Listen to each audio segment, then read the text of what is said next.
శ్రీకృష్ణ పరమాత్మ రేపు 6వ అధ్యాయంలో చెప్తారు how to meditate, how to concentrate. అది చక్కగా ఆసనం వేసుకుని దృష్టిని భ్రూమధ్యంలో కానీ, నాసికాగ్రంలో కానీ, సహస్రారంలో కానీ, హృదయ స్థానంలో కానీ మీకు అనుకూలమైనటువంటి చోట మనస్సును నెలకొల్పి మన యొక్క యథార్థ స్వరూపాన్ని గురించి చింతన చేయాలి. ఇక మనస్సుని పరిపరి విధముల బహిర్ముఖంగా పోనీయకుండా అరికట్టాలండి. ఇంతే. ధ్యానం అంటే ఇంకేం లేదండి, ఒకదాన్ని అరికట్టడం, తీసుకొచ్చి దాన్ని ఆత్మయందు స్థాపించటం.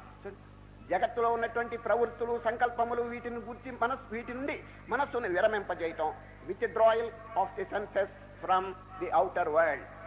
దీని పేరే ప్రత్యాహారం అంటారండి మన శాస్త్రంలో. ధ్యానం అంటే బాహ్యమైనటువంటి వృత్తుల మీద ప్రాపంచిక విషయముల మీద మనస్సును పోనీయకుండా దాని నుంచి ఉపసంహరించి ఆత్మయందు స్థాపించాలి.